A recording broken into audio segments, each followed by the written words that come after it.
Wow, imagine waking up in a world where one man claimed he owned everything you could see. The soil under your feet, his. The grain in your storage jar, his. Even your afterlife, technically still his. And oh, by the way, he also said he was a god. Welcome to ancient Egypt. Today we're going to walk down the ladder of Egyptian society, rung by rung, from the golden thrones at the top to the dusty sandals at the bottom. And you'll see that wealth in ancient Egypt wasn't just about money, it was about power, faith, and the sheer luck of what family you were born into. So let's dive into the Nile and see who was floating on lotus flowers and who was barely keeping their head above water. At the very top was the pharaoh, the ultimate human god hybrid in the eyes of his people. The pharaoh didn't just own palaces, he was the palace. His wealth wasn't just gold, it was armies, temples, farmland, and thousands of people willing to haul limestone blocks in the blazing sun simply because he commanded it. Imagine walking into a courtyard where everything gleams, polished floors reflecting torchlight, painted columns rising like candy canes of color, servants fanning him while he sips imported wine that most Egyptians would never taste in their lifetime. Exotic perfumes fill the air, musicians pluck harps, dancers move in rhythm. That was just an ordinary Tuesday for the pharaoh. His leisure was someone else's back-breaking labor. And when he died? He didn't simply get a coffin, he got an entire pyramid, mountains of stone stacked in geometric perfection, stuffed with treasures, food, jewelry, weapons, even furniture, because eternity had to be as comfortable as his reign. His wealth wasn't meant to fade, it was engineered to echo for thousands of years. Right below him were the nobles and priests. Think of them as the pharaoh's inner circle, the VIP club of ancient Egypt, who dined like kings in their own right.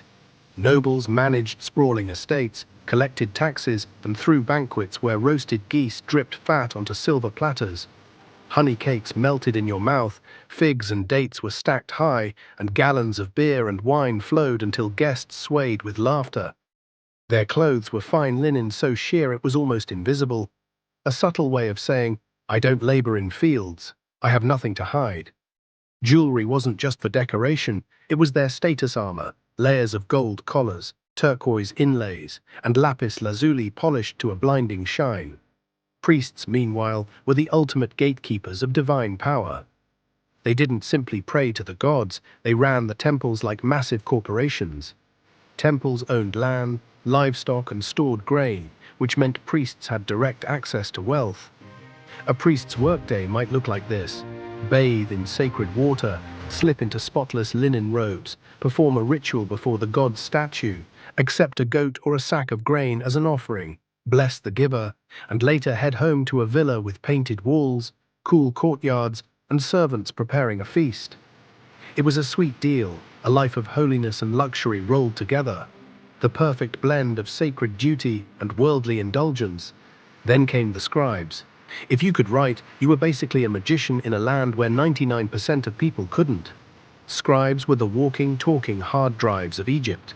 They wrote everything: laws, taxes, harvest tallies, even love poems. Their wealth wasn't measured in piles of gold, but in respect, stability, and opportunity. A scribe could afford decent housing, maybe a little garden, a steady supply of bread and fish, and most importantly, freedom from breaking your back in the fields. Picture a farmer watching a scribe stroll by in crisp linen with clean hands while he's covered in dust and sweat. You bet there was envy. Parents dreamed of their kids becoming scribes because it was the golden ticket out of endless labor. And then the soldiers. Egypt wasn't all peace and pyramids, it had wars, rebellions, and borders to guard. Soldiers could be rewarded with land or loot from campaigns. Imagine marching off to battle, risking your life, and then coming back with a chunk of farmland to call your own. For many, this was one of the few ways to climb the social ladder. Higher-ranking officers could live like nobles, with homes, servants, and wealth. But for the average soldier, life meant discipline, danger, and the occasional chance at glory.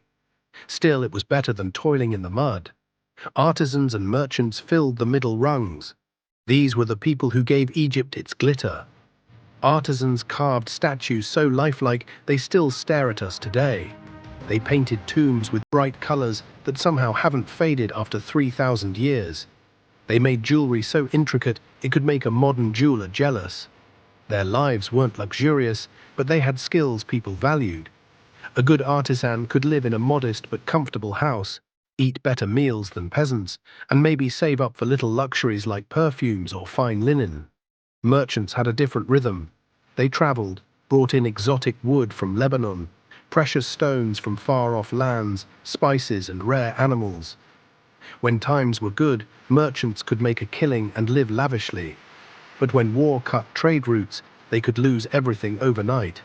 Their wealth was like a dice roll, sometimes dazzling, sometimes disappointing. But now let's get real. The majority of Egyptians weren't nobles or scribes or merchants. They were farmers and laborers, and their wealth was measured in survival.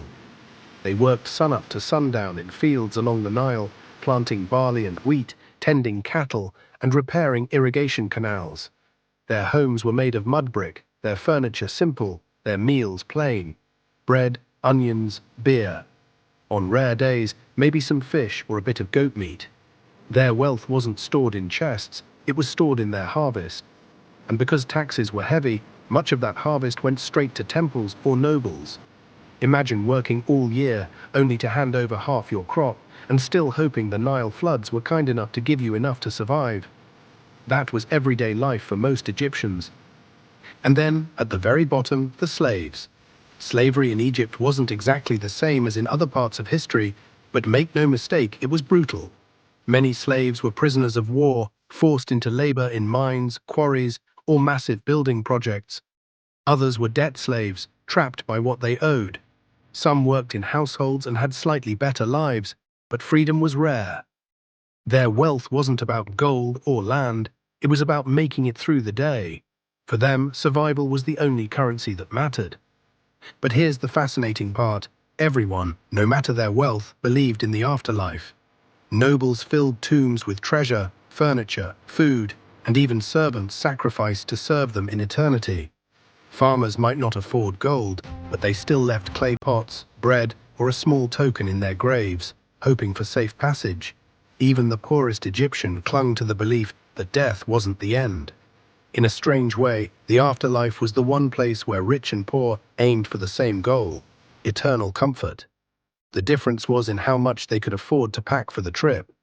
Daily life in Egypt was a tale of contrasts. Picture a noblewoman reclining on a chair with carved lion legs, wearing gold bracelets and a perfume cone melting slowly on her wig, while musicians play harps. Then picture a farmer's wife grinding grain by hand, sweat dripping, clothes rough, children tugging at her side, hoping there's enough bread for dinner. Two lives happening in the same time and place, yet separated by an unbridgeable gap of wealth. Egypt's system was built to be stable, not flexible, yet talent and luck occasionally let someone climb. And so, wealth in ancient Egypt wasn't just gold and palaces.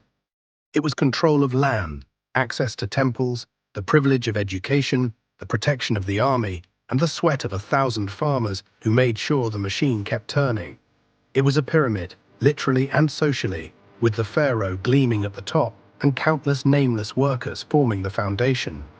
When we look back, it's tempting to just focus on the treasures of kings, the glittering masks, and the endless gold. But the true story of Egyptian wealth is in the contrast. It's in the nobleman feasting on honey-soaked cakes while a farmer eats bread and onions. It's in the scribe carefully recording taxes while the farmer groans about losing half his harvest. It's in the slave dragging a block of stone while the pharaoh envisions eternity. Wealth defined Egypt, but so did inequality. And maybe that's why Egypt fascinates us so much today. Because even though the names and clothes have changed, the idea of a society where a few live like gods while most struggle just to survive, well, that feels a little familiar, doesn't it?